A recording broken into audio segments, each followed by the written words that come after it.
Racism can't be that bad, he said, shaking his head as the video of yet another black man killed by police played on mute in the bar. I mean, we had a black president, y'all just like playing the victim. A couple of people laughed, and for a second, the room felt like it tilted.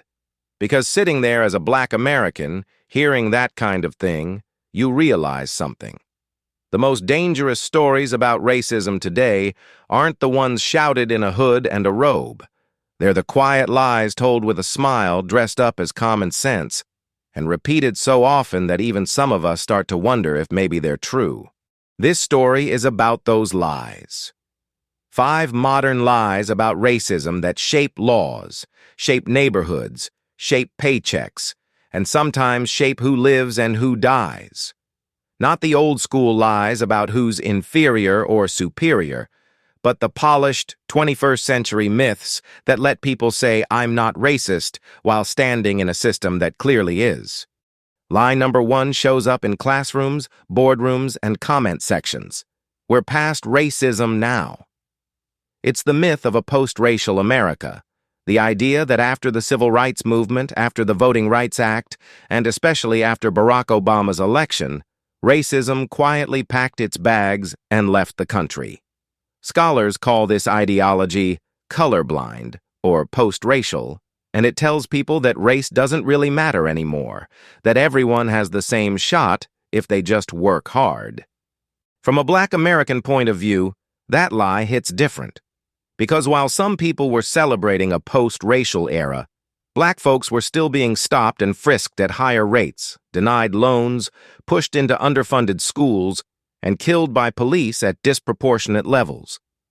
A United Nations expert group recently reported that black people in the United States are about 3 times more likely to be killed by police than white people, and roughly 4.5 times more likely to be incarcerated. They described these patterns not as a few bad apples, but as evidence of systemic racism embedded in law enforcement and the justice system. Imagine someone walking into a burning house, seeing the flames in one room and saying, "Well, hey, the kitchen looks fine, so the fire must be over." That's what "we're past racism" sounds like from the inside. Yes, there has been progress. There are black mayors, black CEOs, black judges. That's real. But so are the statistics showing black families holding far less wealth, facing higher unemployment, and being tracked into the criminal justice system in ways that white families simply are not. Lie number 2 sounds polite, even progressive. I don't see color. On the surface, it feels like a compliment. It suggests that race is irrelevant, that people are judged only by their character.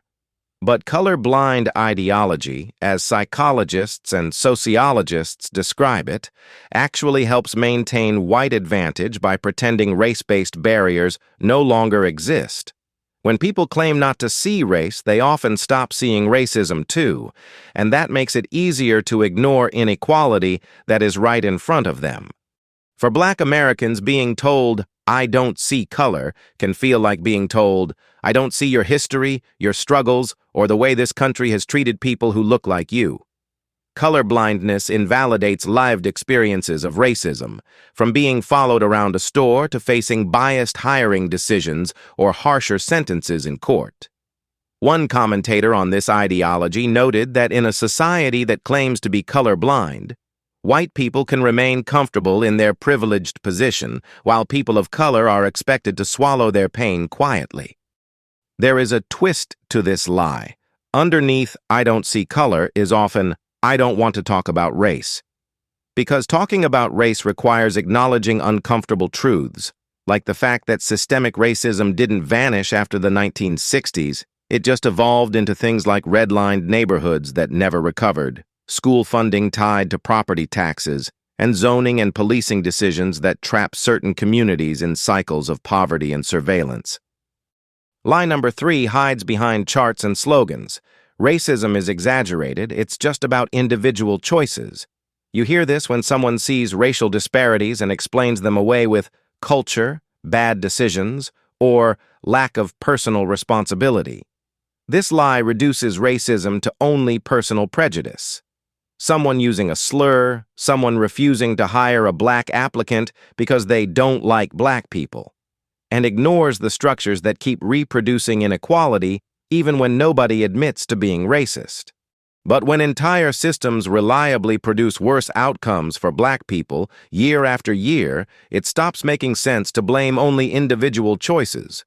Research on systemic and structural racism shows how policies in housing, employment, healthcare, and criminal justice can be neutral on paper yet discriminatory in practice. For example, mass incarceration in the United States has targeted poor and disproportionately black communities, and involvement with the criminal justice system slashes lifetime earnings, blocks job opportunities, and strips families of wealth. Think about the economic side of this. Reports on the racial wealth gap highlight that black families with an incarcerated member hold on average less than a few $1,000s in wealth, while white families with an incarcerated member often maintain tens of thousands more. That gap doesn't come from a few isolated bad choices. It reflects a web of discrimination, from biased policing to hiring practices that shut people with records out of decent work. From a Black American perspective, the exaggerated racism line can feel like gaslighting. It tells people who live with the consequences of discriminatory systems that what they experience is just a misunderstanding or a personal failing. Meanwhile, statistics continue to show how these systems reliably push black communities toward worse schools, lower pay, higher surveillance, and fewer chances to recover after a mistake. Lie number 4 sounds hopeful but is deeply misleading. As America gets more diverse, racism will fade on its own. This is the browning of America myth, the belief that as the white share of the population shrinks, racial hierarchy will naturally crumble and equality will bloom automatically. Commentators have called this a dangerous illusion, pointing out that white supremacy has a long history of adapting to demographic change rather than disappearing because of it. More diversity does not automatically mean more justice. Analysis of recent census trends and racial politics argues that diversity can act like a cosmetic change, masking deep inequalities while giving the appearance of progress. In other words, you can have a diverse police force that still enforces biased laws, a diverse workplace that still pays black employees less, or a diverse city that is sharply segregated by neighborhood and school zone. History backs this up. Even as the United States became more racially and ethnically varied over the decades, policies like mass incarceration, punitive welfare reforms, and aggressive policing continued to hit black communities hardest. Researchers note that concentrated urban poverty, driven by long-standing segregation and discrimination, fuels cycles of crime and punishment, keeping many black neighborhoods under constant pressure despite demographic shifts around them. From a Black American viewpoint, the diversity will fix it lie often feels like watching someone paint a cracked wall without fixing the foundation. Yes, it matters to see more faces of color in media, in politics, in business. But when those symbolic gains are used to argue that inequality no longer needs serious repair, diversity becomes a mask instead of a solution. Lie number 5 is subtle but powerful. Race is just a social construct, so racism isn't a big deal. Scientists have indeed dismantled the idea of biologically distinct races in humans, showing that genetic differences within so-called racial groups are often greater than differences between them. Articles explaining human genetics stress that notions of racial purity are fantasy, and that all humans have ancestries that cross the boundaries racists try to enforce. But here is the twist. Calling race a social construct does not make racism imaginary. It makes it clearer just how deliberately it was built. Historians and social scientists describe how European powers created racial hierarchies centuries ago to justify slavery and colonialism, assigning value and status based on skin color to rationalize exploitation.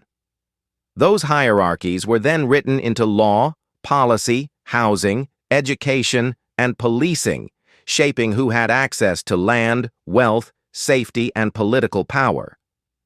For Black Americans, the phrase race is just a social construct can feel like someone saying, "This wound is imaginary," while you're still bleeding. The categories may be invented, but the consequences are real. Shorter life expectancies, higher maternal mortality rates, overrepresentation in prisons, and persistent wealth gaps.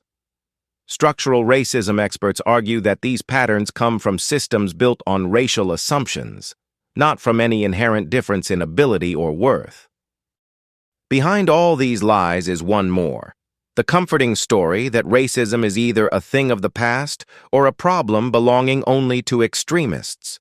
It is easier for some people to believe that than to face the reality that ordinary institutions, schools, hospitals, courts, banks, can reproduce inequality even when many individuals inside them mean well.